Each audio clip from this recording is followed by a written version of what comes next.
Alors ici, les phares de la voiture sont vraiment bien blancs et je ne retrouve à aucun autre endroit le même blanc dans le décor.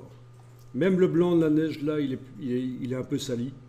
Si j'y vais avec la palette information et la pipette, je vois que après réglage, donc ce qui se trouve après les barres obliques ici, après réglage, j'ai quand même, ça monte pas jusque 255, qui est le niveau de luminosité maximale. Vous voyez, c'est à cet endroit-ci que je regarde. Tandis que sur les phares de la voiture, je crois que ça va être du vrai blanc. Voilà, 255. Bon, alors ce que je peux faire, bon c'est vrai que les phares de la voiture sont comme ça parce que j'ai mis sur eux, dans le groupe voiture, j'ai mis sur eux un filtre d'accentuation de détail. Mais je peux aussi régler le problème, pas en allant remodifier ce filtre d'accentuation de détail, mais par le calque de réglage ici.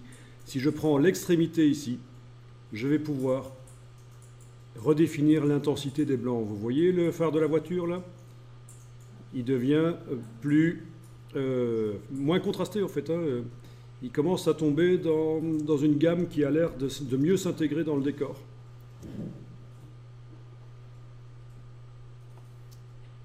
Et en fait, en faisant ça, vous réduisez la dynamique de la voiture.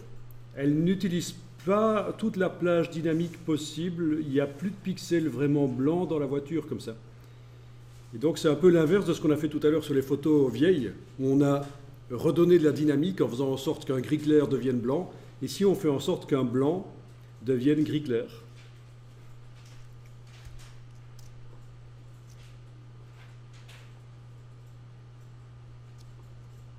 Bon, mais je pense que ça, c'est déjà pas mal. Si on voit l'avant-après, si j'enlève les réglages,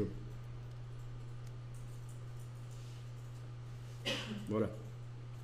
Ça, c'est avant, et maintenant, avec les réglages, voilà.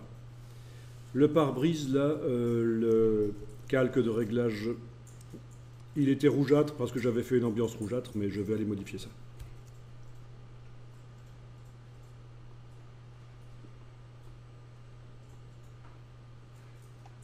C'est évidemment, on voit que c'est pas réaliste. Ça, il faut bien se rendre compte qu'il n'y a pas de problème, on voit que ce n'est pas réaliste. Il manque peut-être un petit reflet aussi par-dessus. Oui, on va faire ça. Vous avez votre groupe du pare-brise là? Donc, vous avez le pare-brise gris avec la texture et le calque de réglage au-dessus, pas de problème, vous avez ça?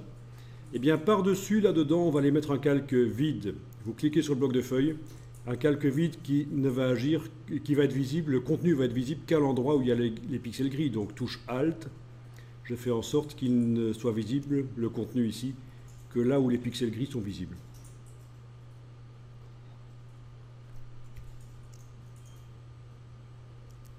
Ok.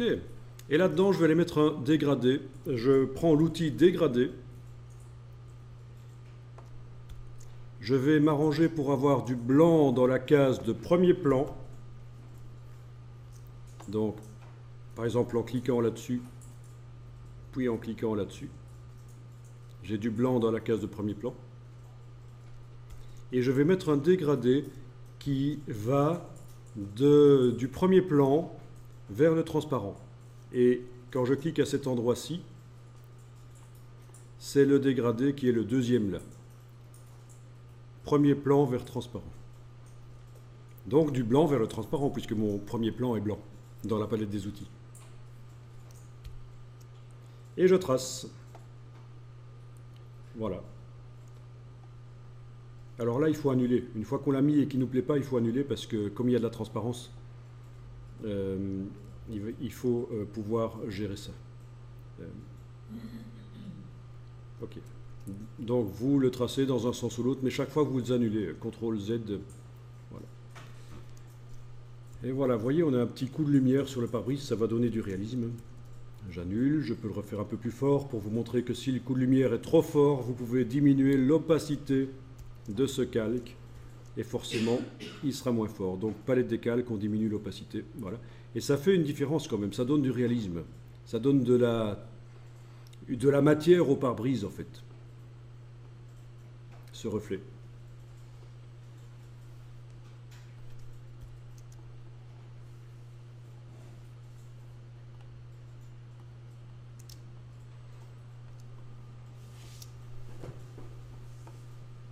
Bon, on est d'accord, les nuages c'est quand même un peu fort, il faudrait peut-être les